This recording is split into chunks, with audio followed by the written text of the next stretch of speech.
안녕하세요 여러분. 참 정신없는 목요일입니다. 자, 오늘은 코스피와 코스닥 모두 혼조세를 보이며 마감이 되었습니다. 코스피는 플러스 0.18% 상승으로 마감이 되었는데, 여기 보시면 아시다시피 장 초반에 플러스 0.80%까지 상승하다가 장 중후반에 들어가면서 상승분을 거의 다 반납하고 말았죠. 코스닥 역시 마찬가지입니다. 장 초반에는 플러스 0.74%까지 상승하고 있었지만 상하이 종합지수가 개장된 다음부터서 갑자기 급락이 나오더니 결국에는 코스닥도 이렇게 혼조세를 보이며 마감이 되었습니다. 자, 그리고 오늘도 외국인과 기관은 어제와 마찬가지로 코스피를 순매도하였습니다. 자, 외국인 투자자 같은 경우에는 어제와 오늘 1조 5천억을 매도하면서 4월 한 달 동안 2조 원 이상 코스피를 매수했으나, 이제는 4월 달에 매수했던 물량들을 대부분 정리를 하고 한국 증시의 상승을 막고 있는데, 기관 투자자도 외국인과 똑같이 한국 증시를 매도하며 코스피와 코스닥의 상승을 방해하고 있죠. 자, 이제는 공매도가 재개되기까지 6일밖에 남지 않았습니다. 하지만 개인 투자자분들은 지수 꼭대기에서 순매수를 보이며 상당히 위태위태한 상황이죠. 지금 코스피 같은 경우에는 개인 투자자만 매수를 하고 있고 외국인과 기관은 매일 매도를 하고 있어요. 자, 그렇다면 내일 한국 증시는 과연 어떤 모습을 보여줄까요? 오늘 이 시간에 한번 알아보도록 하죠. 자, 지금 시각이 3시 51분입니다. 시간의 단일가, 유럽장, 미국장, 그리고 야간 선물도 다 끝나지 않았습니다. 그래서 매까지는 배제를 해보고 진행해 보도록 하겠습니다. 자, 그럼 먼저 해외 시황과 국내 시황, 그리고 오늘의 특징주를 한번 살펴보도록 하겠습니다. 자, 그럼 먼저 해외 시황입니다. 자, 먼저 다우지수입니다. 다우는 어제 플러스 0.93% 상승으로 마감이 되었습니다. 장 초반에 다우지수는 약간 하락하는 모습을 보여주었어요. 하지만 장 중후반부터서는 단 한 번의 하락도 없이 플러스 0.93% 상승으로 마감이 되었습니다. 그리고 나스닥 종합지수 역시 마찬가지였습니다. 장 초반에는 약간의 하락이 나오며 마이너스 0.29%로 출발했으나 장 중후반에는 다시 한번 회복세를 보이며 플러스 1.19% 상승으로 마감이 되었습니다. 자, 어제 미국의 다우와 나스닥이 크게 상승이 나온 이유는 바로 바이든 정부의 1조 달러 경기 부양책 소식에 다우와 나스닥이 상승으로 마감이 되었습니다. 1조 달러 경기 부양책은 이미 끝난 게 아닌가요? 네, 제 지난 영상을 보시면은 분명히 바이든 정부에서 1조 원 규모의 경기 부양책을 내놨고 이미 실행이 됐습니다. 그 다음에는 바이든 정부에서 얼마 전에 인프라 경기 부양책을 발표를 했는데, 이번에는 과연 지난번과 똑같은 경기 부양책일까요? 그건 아닙니다. 지난번과 규모는 똑같지만 이번에는 가족들을 지원할 경기 부양책이 나올 것으로 예상이 되고 있는데, 아직 인프라 경기 부양책도 통과가 안 된 상황인데 추가적인 경기 부양책을 진행한다는 게 조금 그렇네요. 왜냐하면은 인프라 경기 부양책이 통과가 안 됐어요. 그런데 그 다음 경기 부양책을 진행한다? 그럴 경우에는 인프라 경기 부양책이 통과가 안 돼버리면은 증시에 실망 매물이 쏟아져 나올 수 있고 추가적인 경기 부양책도 기대감이 사라지게 되죠. 물론 미국의 공화당 측에서 아무리 반대를 한다고 해도 예산 조정권을 써서 억지로라도 통과시킬 예정이기 때문에 미국의 추가 경기 부양책이 실현이 안 될 가능성은 상당히 희박하죠. 그 덕분에 다우지수는 또 한 번 52주 신고가를 노리고 있죠. 오늘 또 만약에 상승한다? 그럴 경우에는 다우지수는 또 52주 신고가를 돌파하게 되죠. 그리고 저렇게 경기 부양책 소식이 나오자 미국의 크루즈 여객선 업체 카니발 같은 경우에는 6.24% 상승으로 마무리가 되었습니다. 불과 어제까지만 해도 미국이 확진자가 급증하고 있다, 변이 바이러스가 활개를 치고 있다, 이러한 뉴스 때문에 경기 회복주들이 모두 다 하락하고 있었는데, 그래서 전날과 정반대로 갑자기 경기 회복 섹터를 전부 다 상승시키더군요. 힐튼 월드와이드 홀딩스 역시 호텔 관련주인데 어제 1.38% 상승, 미국의 항공업체 델타 에어라인 같은 경우에도 2.81% 상승으로 마감이 되었죠. 하지만 한국 같은 경우에는 정반대였습니다. 힐튼 월드와이드 홀딩스 호텔 관련주가 미국에선 상승했지만 한국의 호텔 신라 같은 경우에는 오늘도 하락했습니다. 마이너스 0.36% 하락. 지수가 상승하든 하락하든 현재 증시를 전혀 못 따라가고 있는 게 여행, 항공, 레저, 스포츠죠. 차트를 보시면 아시다시피 지난 3월 23일 이후에 계속되는 하락세가 지속되고 있죠. 자, 강원랜드 같은 경우에도 오늘 마이너스 0.20% 하락. 현재 카지노 같은 경우에는 정상 영업이 되고 있는 상황인데도 강원랜드 같은 경우에는 주가가 너무너무나 안 좋습니다. 보시면은 어제도 하락을 했고 오늘도 하락했습니다. 어제는 지수가 내려서 하락을 했고 오늘 같은 경우에는 지수가 상승을 해도 못 따라가고 있어요. 미국의 델타 에어라인, 아메리칸 에어라인이 상승을 했어도 한국의 대한항공은 마이너스 0.91% 하락으로 마감이 되었죠. 자, 그런데 여러분, 얼마 전에 이런 뉴스가 나왔습니다. 빼곡히 긴 줄을 늘어선 김포공항. 자, 여러분, 이 사진을 보신 적 있나요? 최근 김포공항의 사진입니다. 정말 장난 아니죠. 이 줄이 어디까지 이어졌냐면은 근처 식당까지 이어져 있습니다. 자, 이런 사진을 보고 여러분들은 어떤 생각을 하겠어요? 아, 드디어 보복 소비가 시작되었구나. 해외여행은 못 가지만 국내 여행을 가려는 사람들이 많이 늘어서 항공주, 여행주 대박 터지는 거 아니야? 그렇게 생각하시면은 정말 경기도 오산이죠. 자, 지금은 항공사들이 4월 달부터서 보안 검색을 강화했습니다. 그래서 신분증뿐만이 아니라 바이오 검색까지 포함이 돼 있어요. 그런데 바이오 검색을 하려면은 지문이라던가 여러 가지 인적 사항을 등록해야 되는데 그것 때문에 입장을 못 해가지고 사람들이 줄을 서 있는 거지. 지금 보복 심리가 늘어나서 항공기를 많이 타는 게 아니에요.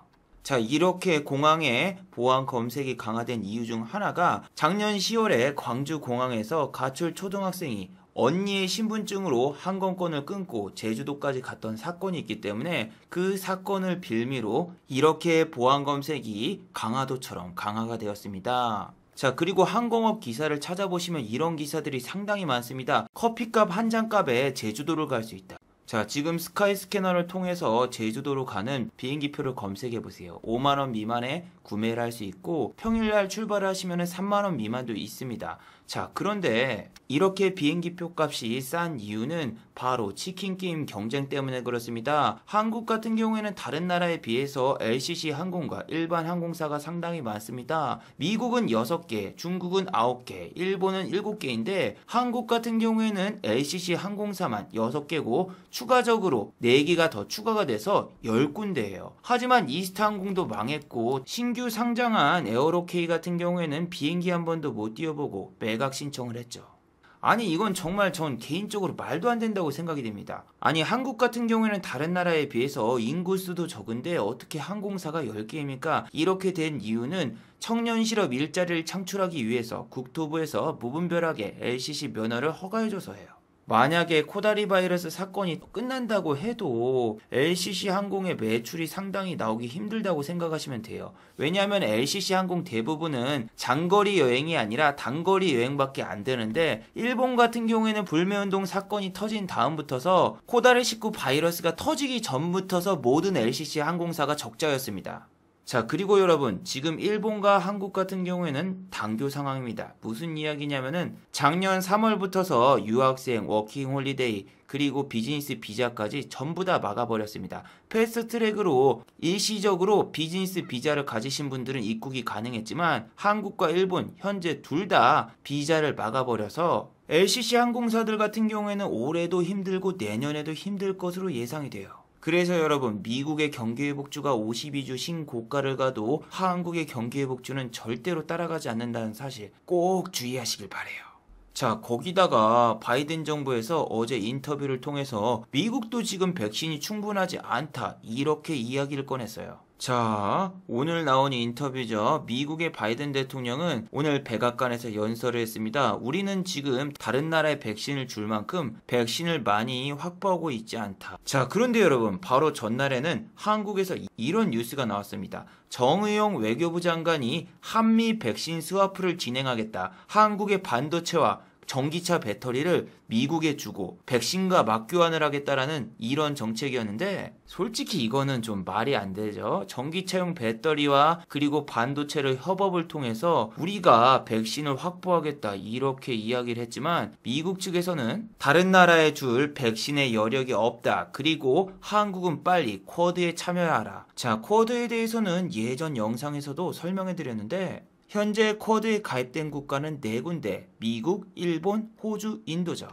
자, 이 4개의 국가 같은 경우에는 지난번 중국의 히토류 문제로 인해서 한번 화상회의를 가졌었고, 이 쿼드에 가입된 국가 같은 경우에는 백신을 지원해주고 있습니다. 자, 얼마 전 일본에서는 1억 회만 분의 화이자 백신을 추가로 확보했다라는 기사가 나왔죠. 일본 같은 경우에는 아스트라제네카의 백신을 사용하지 않고 현재 화이자 백신을 맞고 있습니다. 그런데 이 쿼드 모임 자체가 중국을 견제하기 위한 모임이기 때문에 한국이 만약에 쿼드에 가입을 하게 된다면은 백신을 얻을 수 있지만 중국에게 눈치를 봐야 되기 때문에 우리나라 같은 경우에는 현재 쿼드에 가입하고 있지 않습니다. 그래서 정의용 씨가 어젯밤에 미국한테 제안을 했는데 협상 거절을 당했다, 이렇게 다시 인터뷰가 나왔어요. 근데 이렇게 한미 백신 스와프, 저 뉴스 때문일까요? 어제 한미사이언스의 주식이 상당히 크게 상승을 했었죠. 7.39% 상승. 그뿐만이 아닙니다. 한미글로벌 이 주식 같은 경우에도 25.64% 상승. 거기다 오늘은 한미 반도체가 장중에 7.41% 상승으로 마감이 되었습니다. 한미 반도체 같은 경우에는 아침부터서 이렇게 대량의 매도가 나오길래 너무 추세가 안 좋아 보여서 오늘 매매를 못했습니다. 호가창도 너무 얇기 때문에 이런 주식은 매매하기 상당히 힘들어요. 그리고 또 한미로 시작되는 한미약품 역시 어제 상승을 했었어요. 그런데 지금 이렇게 앞글자가 한미가 붙어있는 회사들이 상승한 이유는 전혀 다른 이야기 때문입니다. 윤석열 테마주로 얽혀서 한미 글로벌 같은 경우에는 어제 상승이 나왔고, 한미 사이언스와 한미 약품 같은 경우에는 모더나 공장 이슈 때문에 저렇게 상승이 나왔던 거예요. 자, 그리고 여러분, 제가 5일 전 영상에서도 말씀드렸죠. 매주 화요일은 리얼미터에서 대선 후보 앙케이트 조사 결과가 나오고, 목요일은 기타 리서치에서 대선 후보 조사 결과가 나옵니다. 리얼미터 같은 경우에는 무조건 윤석열 씨가 앞서고 있다고 나옵니다. 그리고 목요일 기타 리서치는 무조건 이재명입니다. 예, 제 말이 맞죠? 이재명 씨 25%, 윤석열 씨 22%. 아이고, 월요일이랑 목요일은 너무 일교차가 심해요. 자, 여러분들이 어떻게 해서 주식에 물리게 되냐면은 저런 대선 후보 지지율을 보고 이렇게 웅진 싱크빛 같이 월요일날 양봉이 나오는 종목에 들어갑니다. 그런데 얘가 움직이질 않아. 그래서 가만히 놔뒀더니 목요일날 갑자기 앙케이트 조사 결과가 바뀌었어. 그래서 이렇게 양봉에 따라 들어가는 게 매우 위험해요. 자, 그런데 내일은 갤럭시 M에서 또 대선 후보 앙케이트 조사가 나올 수가 있어요. 그런데 갤럭시 M 같은 경우에는 제가 알기로 격주제로 앙케이트 조사를 하는 걸로 알고 있거든요. 그래서 내일 앙케이트 조사 결과가 나올지 안 나올지는 미지수입니다. 그리고 윤석열 씨 정책주가 아닌 인맥주, 예를 들면 뭐 파평윤 씨라던가 아니면 뭐 윤사모 모임이라던가 이런 쪽 주식들은 최근에 잘 안 가고, 아까 말씀드린 대로 윤석열 씨의 부인이 어떤 단체에 기부를 했다, 이런 쪽이 지금은 잘 가고 있습니다. 아이크래프트는 어떤 재료가 있다? 백신 여권 플러스 윤석열 씨 인맥주인데, 오늘 백신 여권 관련주인 라온시큐가 9.68% 상승으로 마무리가 되었습니다. 자, 이 백신 여권 1등주 같은 경우에는 아이크래프트고 2등주가 라온시큐예요. 근데 얘가 오늘은 16.41%까지 상승했고, 아이크래프트 같은 경우에는 오늘 마이너스로 마감이 됐어요. 그래서 자세히 뉴스를 검색해 보니까 라온시큐어 같은 경우에는 카카오페이가 코스피에 상장이 되니까 수혜를 받을 수 있다, 이러한 뉴스 덕분에 오늘 저렇게 급등이 나왔어요. 그리고 아이크래프트 같은 경우에는 백신의 수급이 불균형하기 때문에 오히려 백신 여건이 흐지부지하게 돌아가고 있고, 또 윤석열 씨의 지지율이 안 좋다라는 뉴스가 나왔기 때문에 오늘 결국 마이너스로 마감이 되었죠. 자, 그래서 한미 백신 스와프가 결렬이 되니까 정부에서는 러시아 백신을 도입하겠다, 이런 뉴스가 나왔어요. 물론 러시아 백신을 한번 사용해보는 쪽으로 이야기한 게 아니라 여러 가지 다방면의 가능성, 플랜 B를 염두해야 된다. 이런 식으로 이야기를 했습니다. 이재명 씨라던가 송영길 씨 같은 경우에도 플랜 B를 준비하고 러시아 백신도 적극적으로 검토를 해봐야 된다라고 주장하더군요.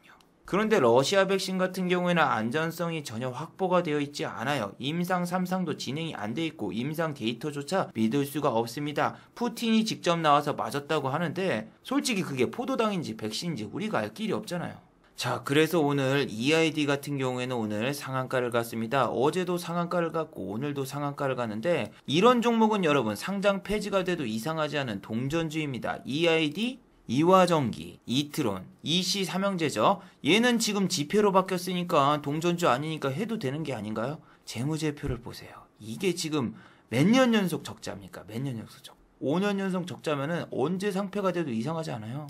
그리고 지난주 금요일날 움직였던 대정화금도 오늘 플러스 9.35까지 올랐었습니다. 지난주랑 똑같아요. 지난주 같은 경우에도 휴온수가 움직이면서 같이 상승하다가 휴온수가 하락을 하니까 같이 하락을 했어요. 오늘도 마찬가지입니다. 휴온수가 올라가다가 하락하니까 대정화금도 그냥 빠졌죠. 그리고 최근에 이틀 전 이 영상에서도 말씀드렸다시피 지금은 여러분 저항선이라던가 혹은 고점에서는 일단 차익 실현을 해주는 게 좋아요. 절대로 고점에서 따라붙지 마세요.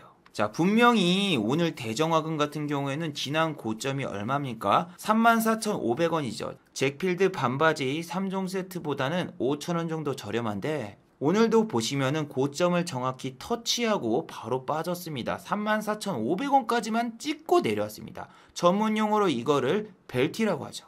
자, 여러분 이거는 지금 주식시장에도 허용이 되지만 코인 시장에도 마찬가지입니다. 자, 저 같은 경우에는 최근에 재미삼아서 이렇게 비트코인이라던가 알트코인 이런 것도 하는데 이 덤 프로토콜이라는 이 코인 같은 경우에는 정확히 오늘 고점이 1,100원입니다. 보통 사람들 같은 경우에는 1,000원짜리 주식이 10,000원으로 넘어갈 경우에는 정말 흥분을 합니다. 왜냐하면은 분명히 1,000원대 같은 경우에는 10원 뛰기, 20원 뛰기, 30원 뛰기인데 10,000짜리로 넘어갈 경우에는 50원 뛰기가 됩니다. 50원 뛰기가 될 경우에는 두 틱만 먹어도 수익 전환이 되기 때문에 10,000원짜리와 1,000원짜리의 차이가 너무 커요. 근데 여러분 이건 전부 세금 때문에 그래요. 농특세라던가 거래세라던가 혹은 증권사 수수료 이 세 가지가 짬뽕이 되기 때문에 한 틱을 먹어서는 수익이 안 되고 두 틱, 세 틱을 먹어야지 수익권 전환이 되는 거예요. 자, 그런데 여러분 지금 이 코인을 보세요. 이거는 리플이란 코인인데 제 평단가에서 한 틱만 올라가도 이렇게 수익 전환이 됩니다. 그래서 여러분 주식과 코인이 차이가 너무 커요.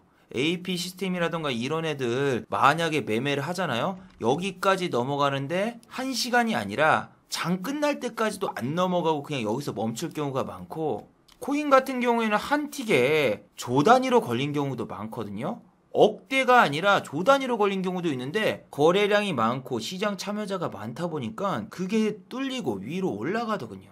그래서 여러분 제가 요즘 여러 가지 생각을 해봤거든요. 코인 같은 경우에는 100만원 갖다가 하루 10만원을 찍을 수 있습니다. 주식으로 100만원으로 10만원 하루에 찍는다? 신용을 쓰면 가능하죠. 레버리지라던가 미수. 근데 그냥 매매에서는 시간 제한까지 있기 때문에 하루 안에 10%의 수익을 올리기는 매우 힘들어요. 10%가 아니라 거래세까지 포함하면 11%, 12%를 찍어야 되는데 상당히 힘들어요. 그리고 가장 중요한 게 뭐냐면은 내가 산 주식이 전날에는 활발하게 움직였는데 주식 같은 경우에는 다음날 거래량이 안 붙으면서 안 움직일 가능성이 상당히 높아요. KC 같은 경우에는 오늘 움직임이 어땠죠? 거의 없죠. 반도체주, 한미 반도체가 막 날아가는데도 불구하고 0.71% 상승했다가 이렇게 쑥 빠지고 차트를 보시면 오늘 같은 경우에는 거래량이 별로 없어서 그냥 쑥 내려가면서 마감. 근데 이런 거를 만약에 저항선 매매라던가 혹은 볼린저 매매를 하면서 이런 데서 샀어.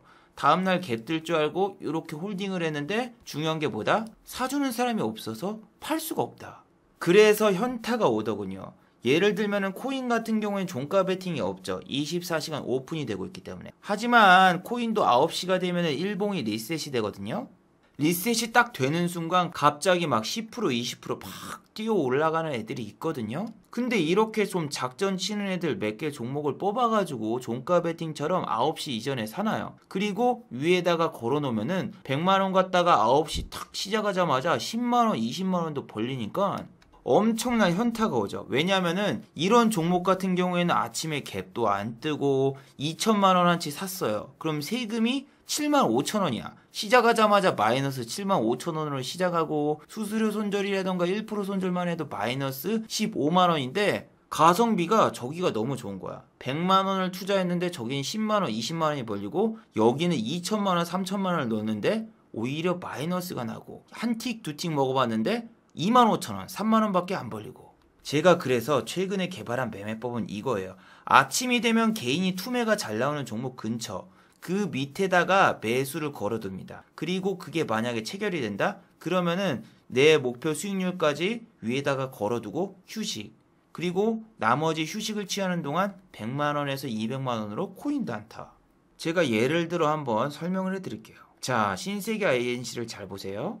여기 보시면은 18만원 근처에서 이렇게 반등이 나왔잖아요. 그럼 이 밑에 18만 5천원에다 반 걸어놓고 여기다 반 걸어놔. 그리고 가만히 있어야 되는데 이게 내가 원하는 가격대까지 내려오면 상관이 없는데 안 내려올 경우에는 저는 수입이 0원이 되는 거잖아요. 그래서 코인으로 잠깐 매매를 하면서 수익을 올려놓은 상황에서 이렇게 낙주 매매를 통해서 주식으로도 수익을 거두면은 일석이조겠구나 이런 생각이 들고 지금도 방금 영상 찍다가 이렇게 팔렸는데 자 오늘 거래 내역을 보시면은 한 100만원 200만원인데도 불구하고 10번 20번 이런 식으로 매도가 왔다 갔다 했죠. 그런데 주식 같은 경우에 한번 추세가 깨지면은 거기서 끝나는 종목들이 많기 때문에 주식으로는 이렇게 매매를 많이 하기도 솔직히 힘들어요. 그래서 가성비를 따지면 이쪽이 더 수익이 좋은데 여기다가는 큰 돈은 못 넣겠더군요. 큰 돈을 넣을 경우에는 패닉셀이 나오면은 하한가라던가 하방 VI가 없기 때문에 바로 지옥으로 갈 수 있기 때문에 아직까지 저기다가는 큰 돈을 넣을 생각은 없거든요. 근데 저렇게 하니까 주식하면서도 여유가 생기는 거예요. 주식할 때는 야 이거 체결 안 되면 어떡하냐, 아우 이거 그냥 내가 비싸게 사야 되겠다 하면서 위에다가 추격 매수를 할 경우가 되게 많아요. 왜냐면 이거 안 사져가지고 안 팔려버리면은 내가 오늘 수입이 빵원이고 생활비를 못 벌어서 생활하기도 힘들어지니까 약간 촉박한 마음에 비싼 가격에 잡고 그랬는데 지금은 두 개를 병행하니까 밑에서 뭐 체결 안 되면 저쪽에서 뭐 수입 올리면 되지. 투자받는 기분으로 하니까 상당히 괜찮더군요. 그리고 중요한 건 이렇게 출금이 자유롭기 때문에 돈 벌자마자 바로 수익금 인출. 이건 상당히 좀 매력적인 것 같아요.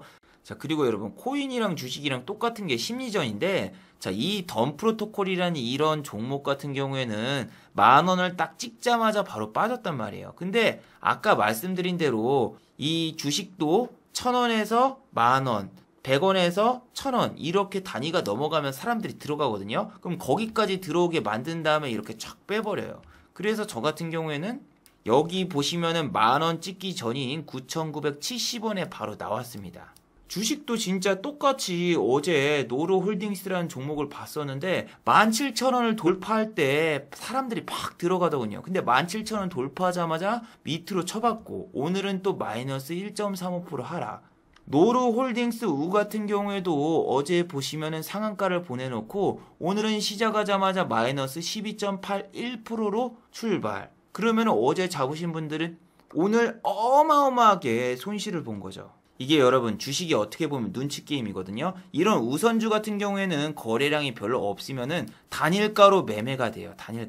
단일가로 매매가 되는 종목이 이렇게 삼성중공업 우선주라던가 이런 종목들이 있는데 이런 종목은 많이 사도 본인이 못 빠져나가실 거예요. 그리고 거래량이 중요한 이유가 자 아침에 IB기명 같은 경우에는 바로 하방 VI에 걸렸습니다. 근데 하방 VI에 걸릴 때 여기 던진 사람의 매수 수량이라던가 매도 수량을 체크해 보시면은 정말 웃깁니다. 이게 1억 원 약간 안 되는 금액이거든요. 이거 던졌다고 하방 VI가 걸렸어요. 그런데 아이비 기명 같은 경우에는 이날과 이날 거래량이 폭발할 때는 저렇게 억 단위로 돈을 던져도 받아주는 사람들이 상당히 많았는데, 지금 같은 경우에는 조금만 던져도 그냥 하방 VI가 걸리고, 오늘 같은 경우에도 거래량을 보시면은 정말 없죠. 그런데 거래량이 적은데도 불구하고 사주는 사람이 없으니까 오늘 마이너스 8% 하락으로 마감이 됐어요.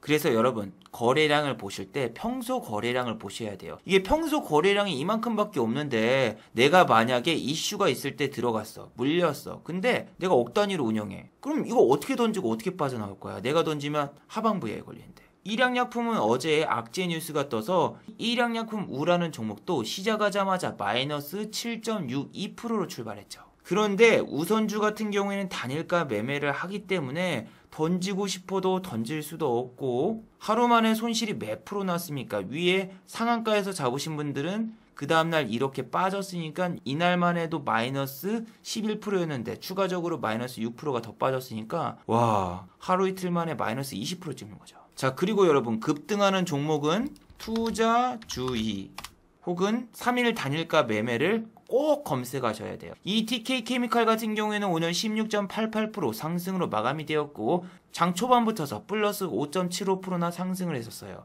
그리고 상한가를 갈까 말까 하다가 갑자기 11시 넘어가면서 쭉 내려가더니 상한가를 못 말아서 시간의 단일가에서도 이렇게 크게 하락이 나왔죠. 사람들이 상한가를 만 종목이 투자주의가 걸린다?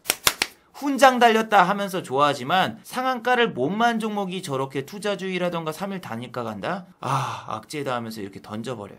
그리고 CGN 같은 경우에는 오늘 20만원 선이 붕괴가 되면서 외국인의 매수가 들어왔죠. 외국인 투자자 같은 경우에는 내일 이런 종목을 다시 20만원대까지 올려놓을 수도 있어요. 왜냐하면 개인 투자자분들이 아까 특정 가격을 너무 좋아하기 때문에 20만원을 지지해준다? 그러면은 거기서 매수가 들어갑니다. 왜냐하면은 여러분들은 이런데 막 선을 그어놓고 지지와 저항을 하는데 여기까지 지지를 해준다. 그러면은 지난번 거래량이 터진 데가 이쪽이었고 일목균형표라던가 뭐 매딜선 보니까 다시 이 선 위로 올라왔으니까 오케이 매수 타점 하면서 공식대로 매수하시는 분들이 너무 많거든요. 그런 거를 주입식 교육의 폐해라고 부르는데, 그렇게 선에 너무 집착을 하거나 특정 가격대에 집착을 해버리면은 오히려 역이용을 당해서 여러분들이 이런 결과를 초래할 수 있어요. 자, 셀트리온 같은 경우에는 30만원 선에서 개인들이 계속 사죠. 자, 개인들 같은 경우에는 이날이죠. 딱 30만원 선을 지켜주면서 마무리가 됐어요. 근데 이거는 말이죠, 외국인이랑 기관이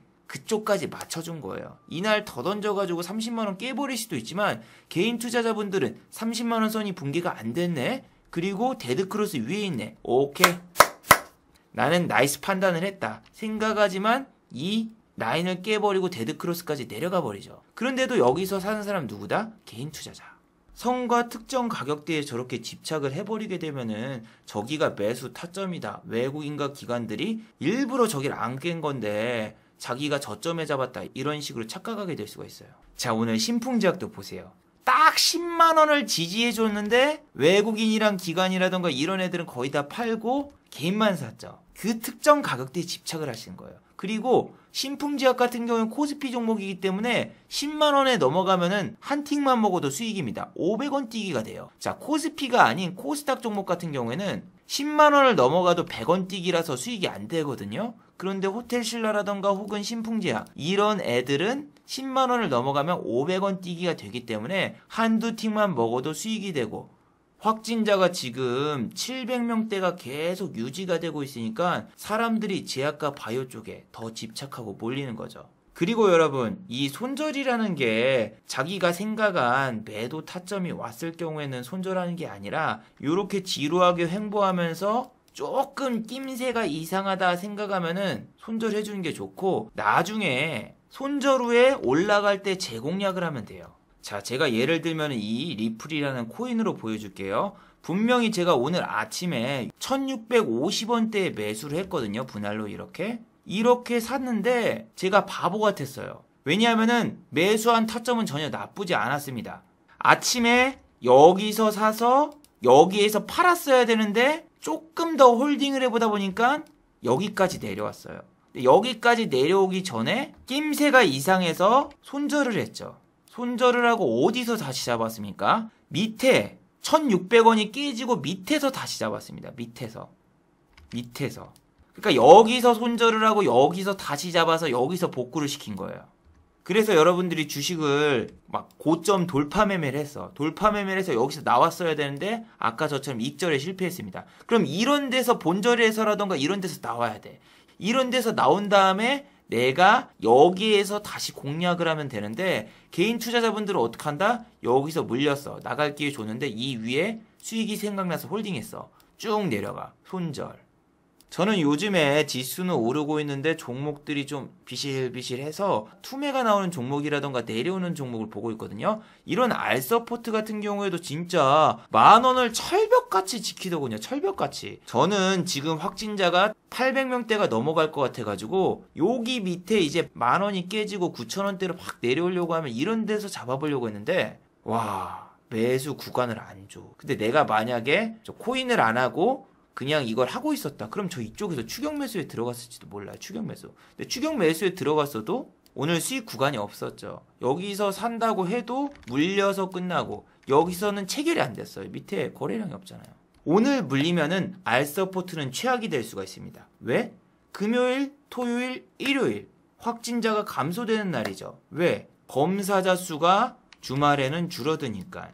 물론 오늘 같은 경우는 현재 616명, 앞으로 2시간 뒤에 조금 더 늘어나면은 어제보다 확진자가 더 늘어나서 저런데 수급이 쏠릴 수도 있겠지만 아마 알서포트가 내일 크게 상승하려면은 질병관리본부라던가 혹은 정부에서 사회적 거리 두기를 조정하겠다 이런 발표가 없는 이상은 솔직히 힘들 거라 생각합니다.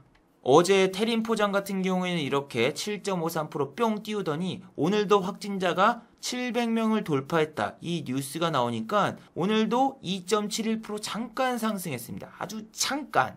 그런데 개인 투자자들만 물렸어요. 자, 이렇게 테마주 중에서 포장지는 어제 영상에서도 말씀드렸지만 기본적으로 8% 정도는 상승이 나와요.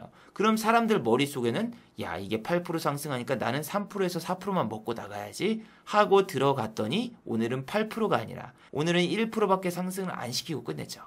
그래서 개인 투자자분들이 자기가 생각한 시나리오가 안 나왔을 경우에는 손절을 빨리 하거나 아니면은 이런 테마주 같은 경우에는 어제 또 써먹었었던 테마니까 오늘은 안 통하겠구나 이렇게 생각하시는 게 좋아요.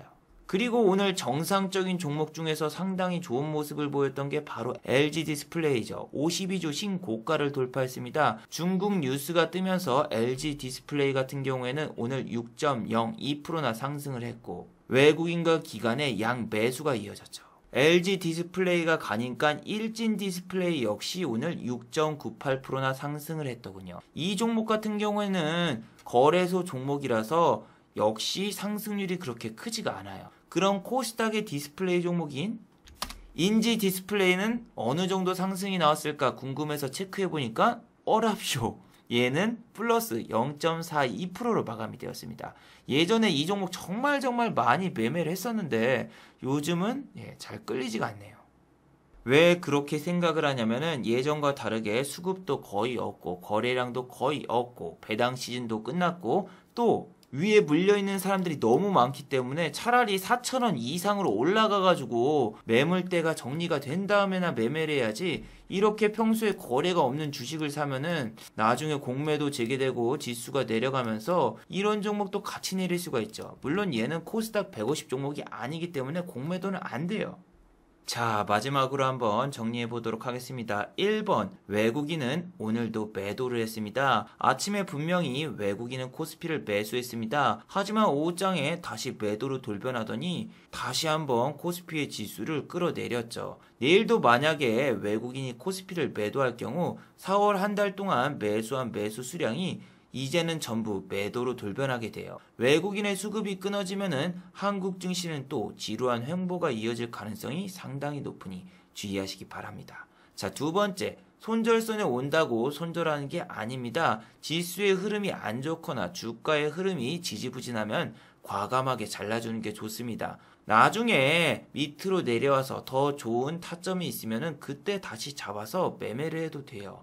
혹은 다른 종목으로 넘어가서 매매를 해도 되고 괜히 횡보하는 종목을 가지고 있다가는 기회비용도 날려먹을 수 있고 그 다음에 투매가 나와서 손절하게 되면은 손실도 커질 수 있으니 주의하시길 바래요.